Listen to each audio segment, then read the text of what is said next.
আল আকসা মুসলিম বিশ্বের অন্যতম পরিচিত একটি মসজিদ। এই মসজিদ সম্পর্কে জানা না এমন কোনো মানুষ নেই। পৃথিবীতে হিন্দু, মুসলিম, বৌদ্ধ, খ্রিস্টান সমস্ত ধর্মের মানুষই এই মসজিদ সম্পর্কে কম বেশি জেনে থাকে। কিন্তু মুসলিম ধর্মের যে এই পবিত্র জায়গাটি, সেই জায়গাটি সম্পর্কে লুকিয়ে আছে একটি অজানা তথ্য। সেটা হচ্ছে আল আকসা মসজিদ আসলে কোনটি? আমরা প্রতিনিয়ত ইন্টারনেটে যেই ছবিগুলো দেখে থাকি সেটি একটি সোনালী কালার গম্বুজ। আসলে এই গম্বুজটি আল আকসা মসজিদ নয়। আল আকসা মসজিদ হচ্ছে যে সিলভার কালারের অর্থাৎ শ্যাওলা কালারের মতো যেই মসজিদটা আছে সেই মসজিদটাই হচ্ছে আল আকসা মসজিদ। আমরা যদি গুগলে আমরা যেই স্যাটেলাইটে যদি প্রবেশ করি সেখানে আমরা দেখতে পারবো যে Dome of Rock Dome of Rock নামে যেই মসজিদটি আছে সেটাকেই আমরা প্রতিনিয়ত ইন্টারনেট কিংবা ভিডিও বিভিন্ন তথ্যমূলক যে প্রমাণ্য চিত্রগুলো আছে সেগুলোতে আমরা দেখে থাকি। এগুলো দেখানোর কারণ কি? ইসরায়েলের এগুলো দেখানোর একমাত্র কারণ হচ্ছে তারা সত্যটা লুকাতে চায়। কেন তারা সত্যটা লুকাতে চায়? এটার একমাত্র কারণ হচ্ছে তারা চায় এখানে যে মেইন যে আল আকসা মসজিদ আছে সেই মসজিদটা তারা ভেঙে থার্ড টেম্পল নির্মাণ করতে চায়। কারণ তাদের যে তালমুদ নামক একটা গ্রন্থ আছে সেই গ্রন্থে তারা কিন্তু এই ধরনের তথ্য পেয়েছে যে তারা এখানে যদি থার্ড টেম্পল নির্মাণ করতে পারে তারা পাপ মুক্ত হবে, এই ধরনের একটি কথা তাদের কাছে প্রচলিত আছে। আমরা যদি 3D ভিউতেও দেখি আল আকসা যে কম্পাউন্ডটা আছে অর্থাৎ যে পুরো জায়গাটা আছে সেখানে কিন্তু যে ওয়েস্টার্ন ওয়াল অর্থাৎ যে খ্রিস্টানরা যেখানে প্রার্থনা, ইহুদিরা যেখানে প্রার্থনা করে তার পাশে যেই জায়গাটা আছে অর্থাৎ কালো কালারের যেই ছায়াযুক্ত জায়গাটা দেখতে পাচ্ছেন সেই জায়গাটাই হচ্ছে আল আকসা মসজিদ, অর্থাৎ এটাকেই বলা হয় আল আকসা। আর আমরা অনলাইনে প্রতিনিয়ত যেই জিনিসটা দেখি সেটা হচ্ছে ডোম অফ রক অর্থাৎ পাথরের যে গম্বুজটা আছে সেটাকে আমরা আল আকসা ভেবে ভুল করি। এটা করার কারণ হচ্ছে যে তারা এটাকে লুকাতে চায়, তারা এখানে যেই আমরা যেন বুঝতে না পারি যে আল আকসার মেইন জায়গাটা কোথায়। আমরা যদি সেটা গোপনে তারা ভেঙে ফেলে কিংবা তারা যদি সেটা যদি নষ্ট করে ফেলে কিংবা দখল করে অলরেডি দখল করে ফেলেছে, তারা যদি এটা ভেঙে থার্ড টেম্পল নির্মাণ শুরু করে দেয় যাতে আমরা বুঝতে না পারি যে আসলে আল আকসা মসজিদ যেটা আছে সেটা তো ঠিকই আছে। তো এই ধরনের কিছুদিন আগে ঢাকাতে হয়ে যাওয়া একটা অনুষ্ঠান নিয়ে আমি একটু কথা বলতে চাই। সেটা হচ্ছে একটা ফ্যাশন শো হয়েছে যেই ফ্যাশনটার নাম ছিল কালা চশমা।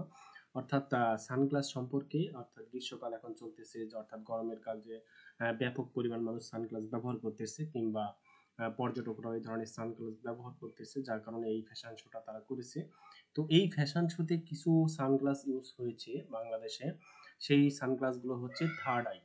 থার্ড আই সানগ্লাস হচ্ছে দুইটা, আমরা সাধারণত যে চশমাগুলো দেখি চশমাগুলোতে দুইটা গ্লাস থাকে, কিন্তু থার্ড আই সানগ্লাসগুলোতে তিনটা গ্লাস থাকে অর্থাৎ কপালের মাঝখানে একটা গ্লাস থাকে।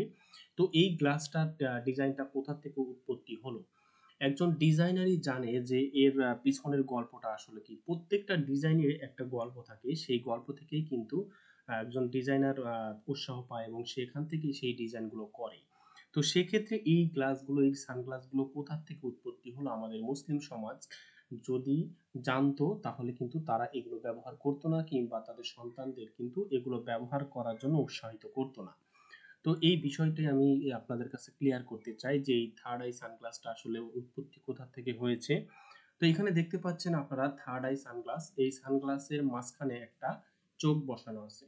আমরা থার্ড আই সানগ্লাসের মাঝখানে যে চোখটা দেখতে পাচ্ছি আমরা অনেকেই বিভিন্নভাবে বই পুস্তক কিংবা হাদিস কোরআনের বিভিন্ন রেফারেন্স বক্তা ওয়াজে শুনে থাকি যে ইয়াজুজ মাজুজ কিংবা দাজ্জাল যে বিষয়টা আসে সেই বিষয়টা দাজ্জালের কিন্তু একটা তৃতীয় চোখ থাকবে অর্থাৎ থার্ড আই থাকবে।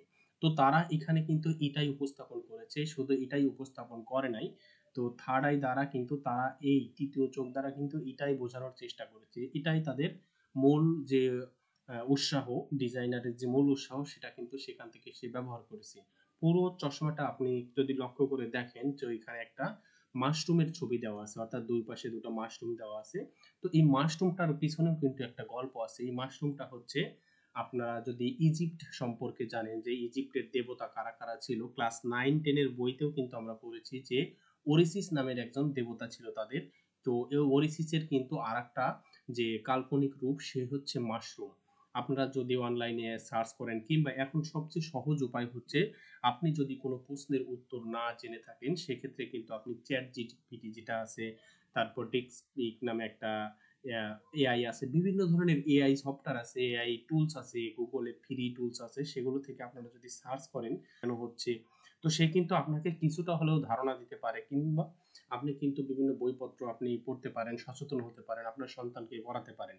তো এই থার্ড আই বিষয়টা আসলে সেখান থেকেই কিন্তু আসছে। এখানে দেখতে পাচ্ছেন একটা হাইপ্রোগ্রাফিক ডিজাইন, অর্থাৎ যেটাকে বলি আমরা, অনেক সময় দেখি আমাদের শার্টের কলারে কিংবা আমাদের বাটনের উপরে এই ধরনের ডিজাইন থাকে। তো যদি কোনো প্রশ্ন যে এটা আমি জানতে চাই এটার ব্যাপারে কি, এটা এই ডিজাইনটাও কিন্তু তারা ইজিপ্টের সেই মূর্তি, সেই ওরিসিস অর্থাৎ তাদের দেবতা থেকে নিয়েছে, এবং মাশরুম কিন্তু তাদের একটা দেবতা, অর্থাৎ ওরিসিস কিন্তু একজন দেবীর নাম, দেবতার নাম। তারা কিন্তু এটার পূজা করতো, অর্চনা করতো, তারা না করি কিংবা আমাদের কাউকে ব্যবহার করতে উৎসাহিত না করি।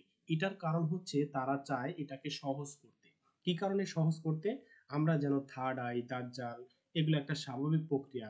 তৃতীয় চোখ আমাদের কাছে যেন একটা রোমাঞ্চ মনে হয়, যে হ্যাঁ এটাই তো ভালো, মুভির মতো। এটা আমাদের সন্তানদের ভিতরে যেন এটা তারা বসিয়ে দিতে পারে বিভিন্ন ম্যাগাজিন, ফ্যাশন শো, তারপরে বিভিন্ন টুলসের মাধ্যমে। তো এটা কিন্তু আসলে এটাই মেইন গল্প। তো এটা থেকে আমাদের সচেতন থাকা উচিত। আমাদের অনলাইনের বিভিন্ন প্ল্যাটফর্মে কিন্তু আমরা এই বিরুদ্ধে কিন্তু আমরা নানান রকম প্রচারণা চালাতে পারি, কথা বলতে পারি। আপনার ফেসবুকে, ইউটিউবে যদি থাকে চ্যানেল, তাহলে আপনি এই বিষয়ে কথা বলতে পারেন যে এটা এই কারণে হচ্ছে, আমাদের সন্তানদের কিন্তু সচেতন হতে হবে।